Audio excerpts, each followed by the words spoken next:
The sensation of falling into a bottomless abyss suddenly stopped. I opened my eyes, gasping for air.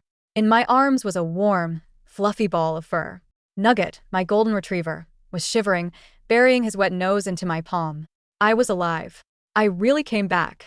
The bone-shattering pain of being pushed off the rooftop in my past life still felt incredibly real. Chloe Miller, are you deaf? My roommate, Ashley Vance, pinched her nose, taking a dramatic step back. Her perfectly manicured red nails pointed at Nugget as she stomped her feet in sheer disgust. That's smelly, mud is shedding everywhere. It's literally ruining my clean girl aesthetic. Throw him out right now. Don't you dare contaminate my luxury minimalist space. She screamed about high-end luxury and minimalism, yet the designer slippers on her feet were already peeling at the edges. In my past life, to keep the peace, I cried and sent Nugget to the countryside that very night. Nugget ended up eating poison rat bait and died a painful death. And my compliance only made her abuse worse. In the end, just to monopolize the cheap rental lease of this downtown apartment, she pushed me off the rooftop. New hatred and old grudges clashed in my chest, and my anger exploded. Minimalist? Dust-free? Afraid of dirt, huh? I held Nugget on my lap and pinched a large handful of loose golden fur from his back.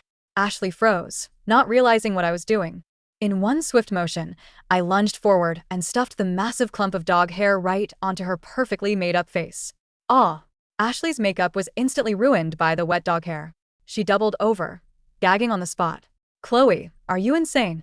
How dare you throw that toxic trash at me? She grabbed a bottle of expensive, imported disinfectant spray. Instead of backing down, I grabbed her wrist and squeezed hard. Ashley cried out in pain and dropped the bottle. It landed right in my hand. I held down the nozzle and sprayed it directly into her face and mouth. You spend every weekend drinking cheap booze with random guys at clubs. Your mouth is crawling with bacteria. Every time you open it, you contaminate my air.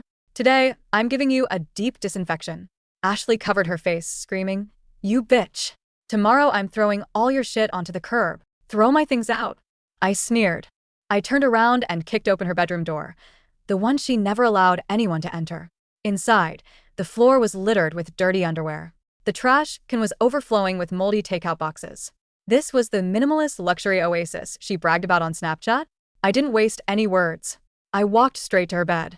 I grabbed her silk duvet, the one she took photos of every day to flex on Instagram, and yanked it off. My duvet. Don't touch my custom silk.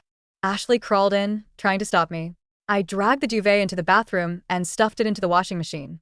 Then, I opened the cabinet and grabbed a full, undiluted bottle of Clorox bleach. Right in front of her, I unscrewed the cap and poured the entire bottle onto her precious silk duvet. I slammed the lid and started the heavy-duty spin cycle. No. My silk duvet is ruined. I didn't stop. Don't you love deep disinfection? Pure bleach is the best way to kill bacteria. She collapsed onto the floor, crying her eyes out. I walked over, grabbed her by the collar of her silk pajamas, and hauled her up. I stared into her eyes, speaking slowly and clearly. Try me again, and I'll treat you like toxic waste and throw you in the dumpster. Got it. Ashley looked into my eyes, shivered in pure terror, and nodded frantically. The next day, my company had a massive project launch, and I had to work late into the night. The moment I stepped out of the elevator, I knew something was wrong. There was a brand new digital keypad lock installed on the bathroom door. Taped to the door was a giant piece of paper with bold letters, Chloe's exclusion BN. Chloe is strictly banned from showering after 10 p.m. Your low-class, working-class odor will contaminate my high-end skincare product. Violators will be fined $500. Looking at the sign, I laughed out of pure anger. It was exactly like my past life. Ashley always found new ways to torture me. Back then, I swallowed my pride, too afraid to fight back. I had to use a bucket to fetch cold water from the kitchen sink to wash myself in the dead of winter. I caught a fever of 104 degrees the next day. Yet, she complained that my coughing ruined her beauty sleep and forced me to sleep in my car. This life, I wouldn't let her walk over me for even a second. She's a double-standard clean freak? Fine. I'll beat her at her own game. I opened Amazon for same-day delivery. I spent a fortune ordering a giant jug of industrial-strength Clorox bleach. I also bought a high-pressure power washer, a professional respirator, and an industrial UV sanitizing light. Once the orders were placed, I sat on the couch and waited. At 3 a.m., the delivery driver dropped the packages at my door. I hooked the power washer hose to the kitchen sink. I poured the bleach straight into the soap tank. Everything was ready. At 7 a.m. the next morning, the sound of slippers echoed from Ashley's room. Every day at this time, she would spend 2 hours in the bathroom for her so-called it-girl morning routine. The doorknob turned. Ashley walked out, yawning, wearing the silk pajamas that I had bleached to a faded gray. The second she took a step out of her room, I pulled the trigger on the power washer. The high-pressure blast of bleached water slammed directly into her chest. Before she could even react, the force knocked her flat on her back. "Ah, what the hell are you doing?" Through my respirator, my voice sounded cold and robotic. "Your body is crawling with toxic parasites. If you want to step into my living room, you must go through a full-body decontamination blast first." Ashley shook with rage. "You psychopath. I'm calling the police." Without lowering the power washer, I reached into a bag next to me and grabbed a handful of dirty, used wet wipes. I scattered them across the floor like confetti, completely blocking her path to the bathroom. Ashley tried to step forward, but shrank back when she saw the oily, dirty wipes. "EW, get them away. Get this trash away from me." She was used to using moral high grounds and her fake rich persona to bully me. Faced with my absolute madness, she was completely lost. "If you don't want to step on this trash, then cooperate," I said, aiming the nozzle at her face. "What's the bathroom passcode?" Ashley cowered, gritting her teeth to hold out. "I'm not telling you. You're not ruining my bathroom." I didn't waste another second and pulled the trigger again. The high-pressure stream shot straight into her mouth. I'll tell you. It's 0721, she choked and coughed, finally screaming the code in humiliation. I turned off the power washer and took off my mask. Holding Nugget's leash, I strolled past her. "If you change the code, I'll flood your room with the power washer." Right in front of her, I punched in the code and walked into the bathroom. On Sunday morning, a loud burst of laughter came from the living room. Ashley had brought over her rich boyfriend, Tyler Reynolds. Tyler was wearing hyped streetwear, but his sneakers were covered in thick, black mud. He walked right in, leaving muddy footprints all over Ashley's prized white wool rug. Ashley, who usually demanded I disinfect the toilet 3 times after using it, acted like a spineless puppy. She completely ignored the mud. Instead, she giggled, poured him drinks, and practically glued herself to his side. "Babe, you have to help me. My psycho roommate is bullying me every single day." Tyler blew a puff of vape smoke, looking contemptuously at my closed bedroom door. "Don't worry about it. I'll handle it." Half an hour later, the landlord banged on my door, furious. Tyler immediately whipped out a thick stack of cash, throwing down double the security deposit to buy off the greedy landlord. The landlord's face changed instantly. He told me I had 3 days to pack my bags and get out. But they weren't done. On Monday morning, the moment I arrived at the office, my manager called me into his office and screamed at me. He claimed my performance was terrible and that clients were complaining. Then he stripped me of the core project I had been working on for 6 months and handed it to someone else. Specifically, to the new hire who had just been fast-tracked into the company today, Ashley Vance. Ashley, dressed in a designer pantsuit and high heels, strutted out. She was already trying to establish her minimalist, clean girl influencer persona in the office. On her first day, she demanded that everyone keep a 3-foot distance from her. During lunch, she walked over to my desk. She pinched her nose, using a folder to fan the air away from me. "Chloe, your low-class germs are literally drifting onto my custom blazer." She picked up my stainless steel mug with 2 fingers, looking disgusted. "Your mug is contaminating my files. I'll buy you a new one out of my own pocket, okay?" The entire office fell silent. Everyone looked at me with pity. I stood up calmly. I opened my drawer and pulled out a portable digital microscope. I walked right up to her and pressed the lens against her precious custom blazer. The microscope was connected to my phone screen. I turned the brightness to the maximum. "Oh my God," I suddenly gasped, raising my voice so the entire office could hear. "Ashley, why is your blazer covered in dead skin cells and pubic lice?" The entire office gasped. Ashley's face drained of color. "What lies? This was just dry cleaned." I put on a pair of medical rubber gloves.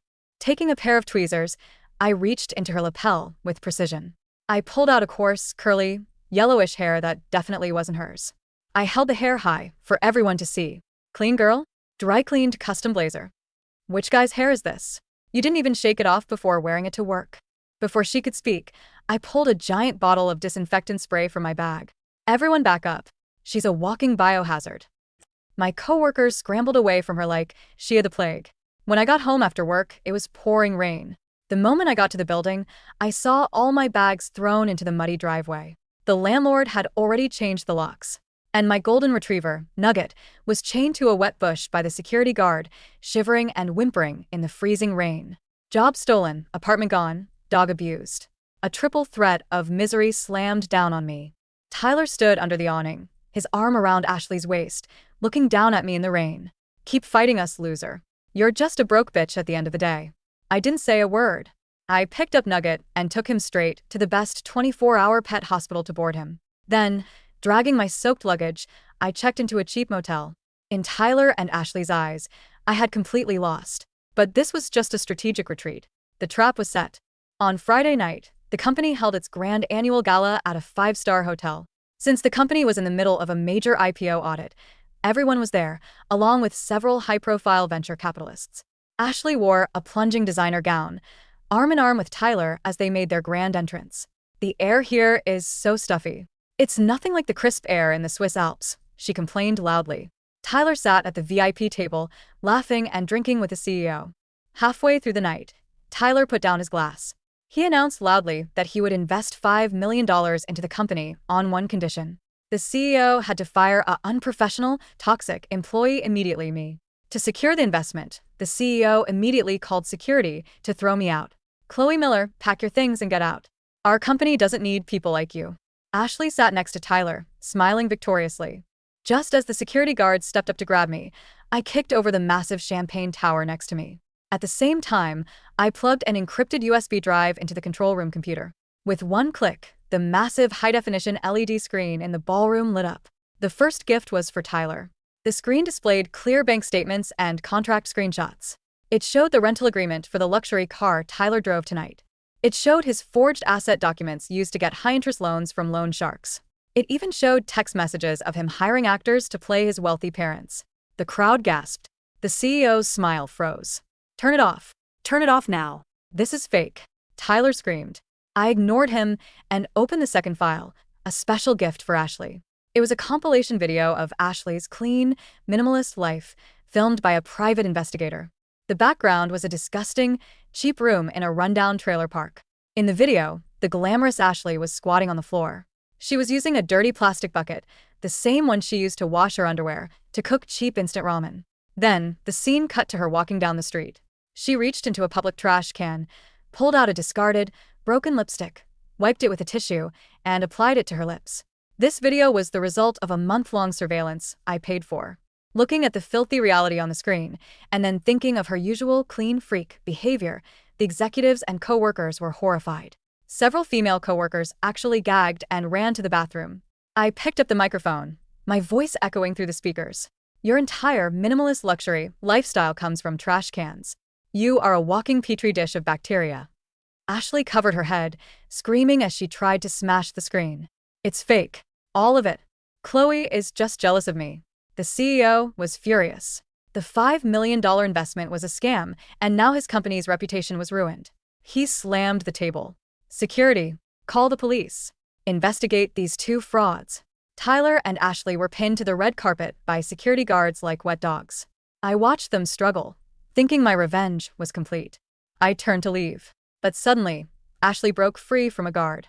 She pulled out a document stamped with an official hospital seal, waving it in the air. "Officer, help," she shrieked at the arriving police. "This is her psychiatric evaluation. She is a diagnosed psychopath. She has homicidal delusions. She poisoned the drinks tonight to kill us all." The police officer's hand hovered over his holster as he took the stamped medical document from Ashley's trembling, red-nailed fingers. The ballroom, once filled with the clinking of crystal glasses and the low hum of high society chatter, fell into a suffocating, dead silence. The guests, dressed in their silks, velvets, and tailored tuxedos, shrank back. Several of them looked down at the champagne flutes in their hands with sudden terror, some even dropping their glasses onto the carpet with muffled thuds. "She's crazy," Ashley shrieked, her voice cracking her pristine, clean girl facade completely melting away into raw, ugly panic. "She's been stalking me. She's obsessed with me. She put something in the drinks tonight to get back at us. Look at her. She's a diagnosed psychopath with severe homicidal delusions." Tyler, pinned to the floor by two burly security guards, spat out a mouthful of red carpet and screamed, "Officer, arrest her." She's trying to murder us all. She's a lunatic. The lead officer looked from the document to me. Ma'am, is this true? We need you to step away from the stage and keep your hands where we can see them. I didn't flinch. I didn't panic. In my past life, this was the exact moment I would have broken down. I would have cried, stumbled over my words, and tried to explain myself, only to look like the erratic, unstable mess they wanted everyone to see.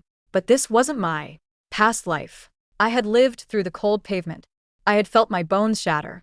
A Forged piece of paper wasn't going to break me. Slowly, I reached into my blazer pocket.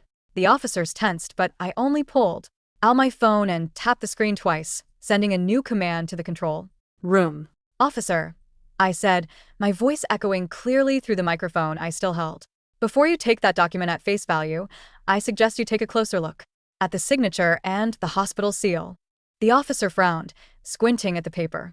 St. Jude's Mental Wellness Center. Signed by a Dr. Raymond Vance. Vance, I repeated, letting the name hang in the air. I looked directly at Ashley, whose eyes widened as the color drained from her face. Ashley, did you really think I wouldn't do a basic background check on your family tree? With a soft beep, the giant LED screen behind me flickered and changed. The trashcan video vanished, replaced by an official page from the state medical board's registry. Dr. Raymond Vance is Ashley's biological uncle, I announced to the room. And If you look at the registry status on the screen, you will see that his medical license was officially revoked 18 months ago for running a pill mill and selling falsified medical evaluations to wealthy clients trying to escape draft, service, or court dates. A collective gasp rippled through the crowd. Furthermore, I continued, tapping my phone again. Here is a screenshot of Ashley's Venmo history from last night at 11:45 p.m. A transfer of $2,000 to Raymond Vance with the memo. Thanks for the emergency favor, Uncle Ray. The officer's face darkened. He stared at the paper in his hand, then turned a piercing, furious glare toward Ashley. no. That's a lie. It's a setup, Ashley screamed, her voice reaching a pitch that made the nearby speakers feedback. She hacked my phone. She forged those transactions. As for the poison, I said, walking calmly over to the overturned champagne tower. I picked up an unbroken glass from the bottom tier, dipped it into the shallow pool of golden liquid resting on the silver tray, and raised it. If there is any poison in this room, Ashley, it is the toxicity dripping from your own mouth. Under the horrified, transfixed gazes of the city's elite, I raised the glass and drank the champagne in one smooth, uninterrupted draft. I wiped my mouth with the back of my hand and let the crystal glass drop. It shattered against the marble floor, a sharp exclamation point to my survival. I stood there, perfectly fine, looking down at her. You, Ashley whimpered, taking a step back, her heels catching on the hem of her designer gown. You are under arrest, the lead officer said, stepping forward and grabbing Ashley's arm. He whipped her around and clicked a pair of heavy, steel handcuffs around her wrists for forging official medical documents, filing a false police report, and defamation. Get off me. Do you know who I am? Ashley thrashed, her carefully styled hair falling into her face in greasy, tangled clumps. Tyler. Help me. Tyler. But Tyler was in no position to help anyone. Two other officers were already hoisting him up, searching his pockets. Tyler Reynolds, the second officer said, reading from a warrant that had just been handed to him by a detective entering the ballroom. You are under arrest. 4 grand larceny, bank fraud, and multiple counts of securing loans under false pretenses. You have the right to remain silent. This is a mistake. My father is a billionaire. Tyler roared, his face turning a dark, mottled purple as he was dragged across the carpet. I'll sue all of you. I'll buy this entire police department. Save it for your court-appointed attorney, the officer muttered, shoving him toward the exit. As the police dragged them out, the ballroom erupted into a frenzy of whispers, pointed fingers, and frantic phone calls. The CEO of my company stood frozen, his face pale, realizing he had almost ruined his entire IPO audit to appease a pair of bankrupt con artists. He turned to me, his hands shaking, trying to force a warm, apologetic smile. Chloe, my dear, there has been a terrible misunderstanding. The board and we were misled. Of course, your position is secure. In fact, we Want to offer you a promotion to lead director of the launch. I looked at him, his expensive suit, his fake smile, and the absolute lack of spine behind his eyes. I resign, I said quietly, dropping the microphone onto the VIP table. And my Lawyers will be in touch regarding the hostile work environment, wrongful suspension, and the theft of my proprietary project files. I turned my back on the CEO, the board, and the entire room of hypocrites. As I walked out of the five-star hotel, the cool night air hit my face, and for the first time in 2 lifetimes, I felt like I could breathe. The next few weeks were a whirlwind of legal filings, police depositions, and a massive public downfall for Ashley and Tyler. The video of Ashley's minimalist luxury lifestyle, the trailer park, the dirty bucket, the used lipstick, went viral on TikTok and Instagram. It became a global sensation. Internet sleuths dug up every single lie she had ever posted. They Found out her designer clothes were cheap counterfeits bought wholesale, and her luxury minimalist space was actually a rented apartment she couldn't afford without stealing my security deposit. The clean girl had officially been rebranded as the dumpster queen. Tyler's downfall was even swifter. Once the news of his arrest broke his credit, lines were frozen. The loan sharks he had borrowed from to fund his fake billionaire lifestyle didn't wait for the court dates. They seized his rented sports cars, repossessed his designer watches, and began hunting him down. His wealthy parents turned out to be local theater actors who immediately confessed to the police in exchange for immunity. But the law worked slowly, and both Tyler and Ashley managed to scrape together enough bail money through shady contacts to be released pending trial. I knew they wouldn't go quietly. Rats are at their most dangerous when they are cornered. I used the settlement money from my former company to buy a small, charming cottage on the outskirts of a city. It had a fenced-in backyard, a cozy porch, and a big, beautiful oak tree. On the day I moved in, I brought Nugget home from the pet hospital. The moment his paws touched the soft green grass of our yard, he let out a Joyful bark. He ran in wild, happy circles, his golden fur catching the afternoon sunlight. He was healthy, safe, and happy. We made it, buddy, I whispered, kneeling down to let him bury his wet nose into my palm. We're safe. But deep down, I kept my guard up. I installed high-definition security cameras around the perimeter of my new house. I set up motion sensor lights and a smart lock system. I knew Ashley's psychological state. She was a narcissist who had Lost her reputation, her money, her followers, and her future. In her twisted mind, she wouldn't blame herself. She would blame me. And I was right. It was a Tuesday night, exactly a month after the gala. A torrential downpour was battering the windows of my cottage. The wind howled through the branches of the oak tree, throwing long, skeletal shadows across the living room wall. Nugget was curled up at my feet by the fireplace, but suddenly his ears perked up. He let out a low, rumbling growl deep in his chest. I froze, holding my breath. click, click. The sound was faint, barely audible over the roaring thunder, but I knew what it Was Someone was tampering with the side gate of my yard. I quietly stood up, grabbing my phone and checking the security camera feed. the Screen showed a figure dressed in a dark, oversized yellow raincoat, clumsily trying to pick the lock of the wooden gate. The hood was pulled low, but as a flash of lightning illuminated the yard, I saw her face. It was Ashley. Her face was gaunt, her eyes hollow and bloodshot. The manicured red nails she was once so proud of were chipped, dirty, and broken. She looked completely unhinged, mumbling to herself as she worked on the lock. In her right hand, she was clutching something metallic, a heavy, rusty iron crowbar. My heart hammered against my ribs, but it wasn't the paralyzing fear of my past Life. It was a cold, calculated rush of adrenaline. She wants to end this where it started, I realized. She wants to destroy me. I looked down at Nugget, who was standing by my side, his tail stiff, his teeth Bared. Stay here, Nugget, I whispered, gently patting his head. Good boy. Stay. I grabbed a heavy flashlight from the kitchen counter and slipped out the back door, stepping into the freezing rain. The water soaked through my clothes instantly, but the cold only sharpened my senses. I slipped around the side of the house, blending into the shadows of the porch. Snap. Ashley had successfully broken the lock. She pushed the gate open, her boots squelching in the mud as she stepped into my backyard. She was panting, her breath coming in ragged, wheezing gasps. Chloe, she whispered, her voice a cracked, raspy hiss. I know you're in. There, you filthy little bitch. You ruined my life. You took everything from me. My followers, my sponsorships, my Tyler, everything. She began walking toward the glass back doors, raising the crowbar. I'm going to clean this world of you, she muttered, her eyes vacant and wild. A deep disinfection. Yes. A deep, permanent disinfection. Looking for me, Ashley?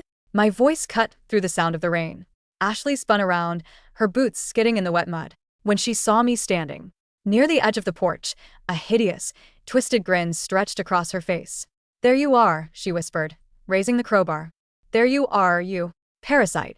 You're trespassing, Ashley, I said calmly, holding my phone up. And I've already called the police. They're on their way. If you turn around now, you might get a lighter sentence. The police? She laughed, a high-pitched, manic sound that was swallowed by the thunder. I don't care about the police anymore. I have nothing left. Do you know what it's like to sleep in a damp, moldy basement? Do you know what it's like to have people point and laugh at you on the street? You did this to me. You did this to yourself. I replied, my voice steady. You built a life out of lies, vanity, and cruelty. You killed Nugget in my past life, and you pushed me off that roof. You thought you could walk over everyone to climb your fake high-end ladder. Ashley blinked, her brow furrowing in confusion. Past life? Pushed you off the roof? You really are crazy. But it doesn't matter. Tonight I'm going to make sure you never wake up again. With a scream of pure rage, she lunged at me, swinging the heavy iron crowbar toward my head. I ducked, the metal bar whistling past my ear and smashing into the wooden pillar of the porch with a splintering crash. The force of her own swing threw her off balance in the slippery mud. I didn't waste the opportunity. I stepped forward and slammed the heavy flashlight directly into her wrist. Ah! Ashley cried out, her fingers spasming. The crowbar slipped from her grasp and clattered into the wet grass. But she wasn't finished. Driven by sheer, psychotic adrenaline, she tackled me, her wet raincoat heavy against my chest. We both tumbled off the porch, crashing into the muddy yard. She clawed at my face, her dirty, broken nails scraping against my cheek. I'll kill you. I'll kill you. I grabbed her wrists, struggling to keep her hands away from my throat. The rain poured down on us, blinding us both. In the mud and the dark, it felt horribly similar to the struggle on the rooftop from my past life, the desperate gasp for air, the feeling of impending doom. But this time, I wasn't weak. I wasn't helpless. With a surge of strength born from 2 lifetimes of suppressed anger, I planted my foot against her stomach and threw her off me. She rolled backward into the wet grass, coughing and gasping. I scrambled to my feet, wiping the mud and rain from my eyes. Ashley pushed herself up, her face completely covered in mud, her eyes wide with a mixture of terror and fury. She looked around frantically, searching for the crowbar. Her hand brushed against something metallic in the grass. She grabbed it. It wasn't the crowbar. It was the nozzle of my high-pressure power washer, which I had left hooked up to the outdoor faucet near the garden bed. Die, she screamed, pointing the heavy brass nozzle at me. I smiled. It was a cold, satisfied smile. Hey, Ashley, I said, my voice dripping with icy amusement. Don't you love a deep disinfection? Before she could pull the trigger or realize what was happening, I reached behind me and flipped the heavy-duty power switch mounted on the exterior wall. The industrial pump roared to life. But I hadn't filled the tank with water. In anticipation of her inevitable return, I had prepared a special mixture. The soap tank of the power washer was filled to the brim with a highly concentrated solution of industrial-strength, ultra-foaming, non-diluted blue dish soap and pungent, organic liquid fish fertilizer. The high-pressure nozzle in Ashley's hand recoiled violently. Boom. Instead of a clean spray, the back pressure from the clogged nozzle, combined with the heavy, thick mixture, caused the hose connection to burst right in her hands. A massive, explosive geyser of thick, sticky, brilliant blue foam mixed with the dark, foul, rancid-smelling fish fertilizer erupted directly into her face. Ag. My eyes. It burns. It smells. Ashley fell backward, completely covered from head to toe in thick, bright blue slime that smelled like a rotting seafood market in the middle of a hot summer. She rolled on the ground, gagging, throwing up, and clawing at her face, trying to wipe the foul, sticky blue foam from her eyes. This is the organic, deep cleaning treatment you deserve, I said, standing over her with my arms crossed, completely untouched by the blast. The sound of distant sirens began to wail, growing louder and closer by the second. red and blue lights began to flash through the trees, illuminating the Pouring rain. Within moments, 3 police cruisers screeched to a halt outside my gate. Officers rushed into the yard with their flashlights drawn, their weapons ready. But when they saw the scene, they stopped, completely bewildered. There I was, standing calmly on my porch, holding a clean towel. And there was Ashley Vance, the former clean girl influencer, rolling in the mud, completely covered in bright blue, rancid-smelling fish fertilizer foam, screaming about toxic waste and begging for water. "Drop your weapon," an officer yelled, though there was a noticeable tremor of amusement in his voice as he looked at the blue, slimy figure. "It's not a weapon, officer," I said, pointing to the burst hose. "It's just my garden cleaning system." She tried to attack me with a crowbar, but she tripped over my landscaping equipment. The officers quickly restrained Ashley, though they had to use extra plastic sheets in the back of the cruiser to avoid the horrific smell of fish fertilizer contaminating their seats. As they dragged her away, Ashley looked back at me through her swollen, blue-foamed eyes. "I'll get you for this, Chloe. I'll get you," she wailed, her voice fading into the sound of the rain. I didn't answer. I didn't need to. 6 months later, the court cases had finally concluded. Tyler Reynolds was sentenced to 8 years in federal prison for grand larceny, bank fraud, and identity theft. His fake billionaire life had ended in a cramped, gray cell, sharing a bunk with real criminals who had no interest in his hype streetwear or his non-existent trust fund. Ashley Vance was found guilty of multiple felony counts, including stalking, felony assault with a deadly weapon, forgery, and breaking and entering, because of her unstable behavior in court, where she kept screaming that she was perfectly clean and that everyone else was contaminated. The judge also ordered a mandatory psychiatric evaluation. She was sentenced to 5 years in a maximum security correctional facility with a mandatory mental health rehabilitation program. The clean girl was finally in a place where everything was sterilized, white, and strictly controlled. Her nightmare had become her reality, but not in the way she had envisioned.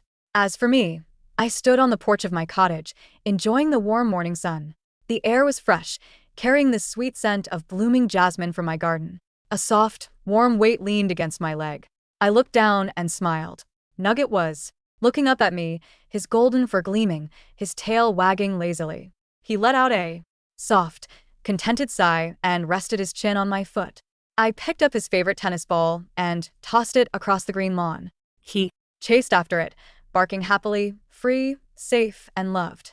I had fallen into the abyss, but I didn't stay there. I had climbed my way back, rewritten my destiny, and built a life that was truly clean, free of toxic people, free of lies, and filled with the simple, beautiful warmth of a loyal friend.